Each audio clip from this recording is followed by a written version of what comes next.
생각을 접고 살던 어느 날 저희 카페의 단골 손님이었던 동생과 친해지고 그 동생의 소개팅으로 남편을 만나게 되었습니다. 제가 돌리고 싶은 순간이 있으면 바로 이 순간이었을까요?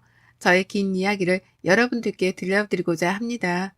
1년 전쯤 언니 그 선배 진짜 괜찮아. 내가 언니라서 소개시켜주는 건데 내 주변에도 그 선배 노리는 사람 진짜 많거든. 근데 언니가 너무너무 괜찮아서 내가 선배한테 언니 칭찬을 너무 많이 했다니까. 아, 뭘 그렇게까지. 나 너무 부담되는데. 아, 무슨 부담이야. 그냥 가볍게 한번 만나봐. 동생이 선배라는 사람은 대학교 다닐 때 선배여서 지금까지 친하게 지낸다고 했는데 정말 성실하고 마음씨도 따뜻하고 얼굴도 잘생겨 학교에서 인기가 굉장히 많았다고 하더라고요. 마침 저도 혼자 선배도 혼자니 한번 만나보면 어떻겠냐는 동생의 제안에 저도 은근슬쩍 마음이 가 한번 만나보기로 했습니다. 처음 소개팅 하던 날 잔뜩 긴장한 얼굴로 나온 남편은 저에게 튤립을 하나 건네더라고요. 그러면서 저에게 처음 하던 말이 튤립의 꽃말은 고백이라고 하네요. 이렇게 나와주셔서 감사합니다. 라는 말에 우리는 그 이후부터 연인이 되었습니다. 평범한 직장인이었던 남편은 성실하고 또 성실해 회사에서도 인정받은 사람이었는데요. 하지만 저는 자영업을 하는 중이고 남자친구는 회사원이다 보니 사실 데이트하는 시간이 잘 맞지 않았습니다. 저 같은 경우에는 휴일, 주말이 가장 피크이기 때문에 쉴 수 없고 남자친구는 주말이나 휴일에는 쉬기 때문에 데이트가 가능해서 속으로는 이렇게 생활 패턴이 다른데 우리가 잘 만날 수 있을까? 라는 생각이 문득문득 들기도 했죠. 하지만 남자친구는 저의 시간에 다 맞춰주었고 그런 그의 마음에 내 생에 결혼이란 건 없을 줄 알았지만 그 마음이 또 새록새록 생겨나더군요. 그 사람 집에 처음 이사 가던 날 직접 만든 꽃다발을 들고 찾아뵈었는데요. 웃으며 반겨주었습니다. 하지만 그 사람 집에 다녀온 뒤 저는 걱정이 더 많아졌습니다. 저도 나이가 있는지라 사실 늦게 결혼하는 거 조금은 안정적으로 시작하고 싶었지만 그 사람 집은 시아버지가 오랫동안 사업을 하다가 코로나로 인해 폐업을 하시고 집이 많이 어려워졌다고 하더군요. 저희 집은 그래도 유복하게 살았던 편이라 부모님 두 분 다 노후 걱정이 없고 신축 빌라를 매입해 월세를 받아서 노후를 준비하셔서 제가 걱정할 게 없지만 그 사람네 집은 부모님이 지금 일을 하지 못하고 있고 군대 간 동생까지 있다고 하네요. 누가 보면 너무 속물 같다고 생각할 줄은 몰라도 사실 걱정이 되기는 했습니다. 하지만 그런 걱정도 무색하다고 해야 할까요? 그 사람의 진심 어린 마음에 같이 헤쳐나가면 되겠다 생각을 했고 제가 살고 있던 집에 가전, 가구만 바꿔서 살기로 했습니다. 결혼 생활이 시작되었고 제가 늦게 끝나고 오는 날이면 남편은 회사 갔다 와서 집 청소에 심지어는 저녁까지 만들어 이런 게 바로 행복이구나 느끼게 해주더라고요. 늘 혼자 들어오던 집이었는데 누군가가 나를 맞이해준다는 게 행복하기도 했습니다. 남편이 저에게 잘해줄수록 저도 더 잘해주려고 노력했고 시댁에게도 마찬가지였습니다. 두 분 다 몸이 성치 않으셔서 건강검진을 보약에 전부 다 해드렸는데요. 물론 저에게 늘 미안하고 감사함을 표현하셨습니다. 남편도 그랬고요. 당연히 남편보다 저는 어느 정도 자리를 잡은 터라 수입이 일정적이었고 사실 사업이 잘 되면 직장 다닐 때보다는 더 많이 벌기 때문에 제가 좀 더 쓰면 된다고 생각했거든요. 근데 제가 너무 잘해드린 탓이었을까요? 일하고 있으면 들려오는 전화벨 소리와 전화통화 너머에는 늘 어머님의 한숨뿐이었습니다. 어디가 아프다, 저기가 아프다 등등을 하실 때마다 물론 이해는 하지만 제가 어떻게 해드릴 수 있는 게 없잖아요. 그럴 때마다 용돈도 보내드리고 병원도 다녀오시라고 걱정도 많이 했죠. 그러다 갑자기 남편이 저에게 그러더라고요. 자기야, 우리 집에 부모님께 내가 생활비 드려둔 거 있는데 드려도 될까? 라고요. 그래. 얼마씩 드렸는데? 나 150 정도씩. 150만 원? 음, 엄마 아빠 둘 다 일 안 하시니까 생활이 잘 되지 않으니까 내가 그동안 드렸지. 근데 이번에 결혼하고 나서는 못 드리다가 엄마가 어저께 생활비 얘기하더라고. 근데 자기야, 150만 원은 지금 자기 월급에서 너무 많아. 아, 그렇긴 한데 자기가 버는 돈으로 같이 생활하고 내 돈으로 생활비 좀 드리면 되지. 내 돈이 무슨 그거야? 자기야, 왜 말을 그렇게 해? 우리 부부인데 이제. 됐어. 우선 알았어. 물론 두 분 다 일 안 하시는 건 알지만 한 달에 150이라니요. 이건 생활비가 아니라 거의 월급 수준이잖아요. 저희 부모님은 오히려 저에게 결혼하고 나서 현금 필요하면 말하라고 하는데 시부모님은 남편에게 돈 달라고 하시니까 좀 마음이 그렇더라고요. 근데 계속 주던 거라고 하니까 또 주지 말라고 할 수도 없고 그렇잖아요. 이제 그렇게 드리면 좀 돈 얘기 덜 하실까 해서 그냥 드리라고 했습니다. 이러려고 결혼한 건 아닌데 괜히 좀 후회가 되긴 했습니다. 그 이후에도 시어머니는 전화만 오면 저에게 꼭 하시는 말씀이 있어요. 아니, 오늘 마트 갔다가 너무 오리고기가 맛있어 보이더라. 얘, 너희 주말에 뭐하니? 저 주말에 바빠서 출근해야 할 것 같아요. 그 일당 그러면 다녀오세요. 라고 좋게 말씀드렸죠. 너는 결혼해서도 일만 하니? 너 그 돈 다 어디다 쓰려고 하냐? 우리 좀 줘라. 그렇게 많으면. 예? 아니, 장난이야. 장난도 못 치니? 이러시면서 계속 저한테 징징대면서 오리고기가 너무 드시고 싶다고 하시길래 남편에게 주말에 내가 못 가니 자기가 사드리고 오라고 제 카드를 줬습니다. 주말에 꽃 예약도 많고 카페도 사람이 많아 직원이랑 하는데도 정말 진이 다 빠지더라고요. 그리고 마감을 하고 이제서야 핸드폰을 보는데 핸드폰에 문자가 한 6개나 넘게 와 있더라고요. 짜르르 그 문자를 보는데 오리고기 98,000원, 백화점 25만원, 땡땡 브랜드 87,000원, 카페 25,000원 등등 찍혀있는데 화를 주체할 수가 없겠더라고요. 전화로 할 말은 아닌 것 같아 집에 가서 남편이 있길래 불러다가 이야기를 했습니다. 자기야, 오늘 카드를 얼마를 쓴 거야? 아, 자기야, 내가 말하려고 했는데 자기 주말에 바쁘니까. 아니, 밥 먹고 엄마 아빠랑 나왔는데 엄마가 잠바도 없고 아빠 신발도 너무 낡아서 또 안 사드릴 수 없잖아. 그래서 사드렸지. 장인 장모님 것도 사드리려고 했는데 전화드렸더니 괜찮다고 계속 그러시길래 못 샀어. 그래, 사드리는 건 좋아. 근데 자기 카드로 사지. 왜 내 카드로 사드려? 아, 며느리가 사준다고 하면 더 좋지. 그리고 우리 사이에 네 돈 내 돈이 어딨어. 자기가 그런 말 하면 너무 섭하다. 그건 아니지. 내가 직접 사드리는 것도 아닌데 자기가 왜 나서서 내 카드를 긁어? 우선 사드렸으니까 알겠어. 근데 다시는 이러지 마. 사드려도 내가 사드릴 테니까. 알았어. 엄마 아빠가 너무 좋아하셨어. 남의 눈치 없게 이야기를 계속하더라고요. 저는 죽어라 쉬지 않고 일만 하는데 남편은 저러니 사실 조금 남편한테 정이 떨어지기도 했습니다.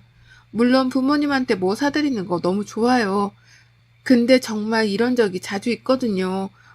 꼭 자기 카드 안 쓰고 제 카드 쓰고요. 이번에 따끔하게 말했으니 이제 알아들을 거라 생각했습니다. 근데 정말 알아들었을까요? 얼마 뒤에 또다시 일이 터졌습니다. 그날도 예약 주문이 너무 많아 한참 바쁘게 일하는데 카드 내역 문자에 250만 원이 찍히는 거예요. 저는 처음에 내 카드가 분실됐나? 나한테 있는데 도대체 이게 뭐지 해서 보니까 제가 남편한테 제 카드 만들면서 가족 카드로 하나 만들어준 게 있는데 그거였습니다. 근데 남편이 저한테 말도 없이 그렇게 큰 돈을 긁었을 리 없어 우선 예약 손님을 다 보내고 밖에 나가서 남편에게 전화를 걸었습니다. 자기야, 지금 뭐해? 갑자기 이 큰 돈 뭐야? 자기가 쓴 거야? 어? 무슨 돈? 아니, 지금 내 카드에서 갑자기 250만 원이 결제되는데 자기가 쓴 거 아니면 자기 카드 잃어버렸어? 그거? 아니, 자기 오면 이야기하려고 했는데 엄마가 냉장고가 망가져서 음식이 다 상했다 그래서 진짜 괜찮은 가격에 냉장고가 있길래 내 걸로 사드리려고 했는데 자기께 할인이 더 좋더라고. 그래가지고 말 못해서 미안해. 아니, 진짜 왜 그래? 생활비도 드리고 다달이 내가 용돈도 조금씩 드리고 있는데 저번에 같이 쇼핑한 지 얼마 되지도 않았는데 갑자기 또 무슨 냉장고야. 자기야, 도대체 왜 그래? 뭐 돈이 우리가 많아? 부자야? 근데 우리 엄마 아빠가 너무 그렇잖아, 자기야. 망가졌다는데 어떻게 내가 돈 줄게. 아니, 돈을 주고 말고가 문제가 아니라 나랑 상의를 하고 이런 행동을 해야 하는 거잖아. 왜 자꾸 자기 멋대로 하는 건데? 말하고 전화를 툭 끊었습니다. 점심도 못 먹고 일하는 저는 생각도 안 하고 오로지 자기 엄마 아빠만 생각하니 정말 눈물만 나왔습니다. 집에 와서도 두 번 다시 안 그런다며 남편은 손이 발이 되게 빌긴 해서 넘어가긴 했지만 진짜 못 믿겠더라고요. 제가 또 그러면 그때는 진짜 집 나갈 거라고 엄포를 놓았습니다. 한동안 좀 남편이 잠잠하니 살 것 같더라고요. 지금 생각하니 이게 시작이었던 것 같아요. 잠잠했던 제 생활은 남편과 시댁으로 인해 산산조각이 났으니까요. 그날은 참 구름 한 점 없을 만큼 날씨가 좋았습니다. 남편 동생, 저한테는 서방님이죠. 도련님이 제대하고 나서 이제 한참을 못 놀았으니 아직 20대니까 한참 놀 때잖아요. 시댁에 가면 매일 없고 그러더라고요. 그래서 저도 결혼하고 나서 사실 많이 보지는 못했거든요. 근데 남편 말로는 어릴 때 사고를 되게 많이 쳤는데 군대 갔다 오고 나서 많이 철이 들었다고 하더라고요. 저도 그래서 그런가 보다 했고요. 제 앞에서는 말도 잘 안 하고 그냥 꾸벅 인사만 하길래 되게 조용한 성격인 줄 알았는데 그건 또 아니라고 하대요. 그러다 그날 새벽에 자고 있는데 남편 핸드폰으로 전화벨이 계속 울리더라고요. 처음에는 알람인 줄 알고 왜 알람을 지금 맞췄냐고 끄라고 했는데 보니까 알람이 아닌 거예요. 시어머니 전화길래 남편한테 받아보라고 했는데 전화기 넘어서 들려오는 시어머니의 이야기는 아직도 그날을 상상하면 눈앞이 캄캄해 오네요. 큰애야, 어떡해. 큰일 났어. 지금 엄마 경찰서야. 무슨 소리야? 갑자기 경찰서는 왜 갔어? 아니, 작은 애가 무면허로 친구 차를 운전했는데 사고가 나서 지금 경찰서에 있어. 어떡하니 정말 엄마 손 떨려서 지금 어떻게 해야 할지 모르겠어. 네가 좀 빨리 좀 와줘. 다친 데는 없어? 얘는 괜찮은데 상대방 쪽이 좀 다쳤나 봐. 아씨, 알았어, 갈게. 도련님이 아직 면허가 없는데 친구 차를 자기가 끌어보겠다고 끌고 나가다가 사고가 좀 크게 났나 봐요. 음주운전은 아니었다고 하는데 우선 무면허로 운전한 것 자체가 처벌 대상이 되기 때문에 처벌은 피할 수 없을 것 같다고 경찰서에서 그랬나 봐요. 남편이 불이 나게 달려갔고 저는 우선 집에 있었습니다. 아침이 되어서야 남편이 들어와서 합의하면 처벌은 그렇게 높지 않을 것 같다고 합의를 꼭 해야 한다고 하더라고요. 그래서 제가 물어봤어요. 그럼 합의하려면 어떻게 해야 하냐니까 합의금을 줘야 한대요. 저는 솔직히 합의금이 몇백 정도일 줄 알았어요. 근데 사고 난 차가 우선 외제차이고 그것만으로도 비용이 비싼데 그 사람이 다치는 바람에 합의금을 거의 1,000만 단위로 불렀더라고요. 그래서 그런 돈이 도대체 어디서 나냐고 집은 있으니까 그걸로 담보대출이라고 그럼 알아보라고 했더니 남편이 하는 말이 정말 어처구니가 없더라고요. 자기야, 자기 적금 들어놓은 거 있잖아. 그거라도 깨서 우선 해결하면 안 될까? 어떡해. 동생 아직 앞길이 창창한데. 합의라도 해야지. 무슨 소리야. 그 돈은 어떻게 깨? 그거 가게 확장하려고 모으고 있는 거 뻔히 알잖아. 내가 그 돈 어떻게 모으는지 뻔히 알면서 그런 말을 하냐? 그건 좀 그렇겠지? 알았어. 하고 그 이야기는 더 이상 끝났다고 생각했습니다. 근데 이제는 시어머니까지 합세해. 저한테 그러더라고요. 새아가야, 우리 아들 어쩌니? 네가 한 번만 도와주면 안 되겠니? 우리 중에 그래도 네가 가장 돈을 잘 벌잖니. 어머님, 저도 그런 돈은 어려워요. 가게 하는데 다 쓰기도 했고요.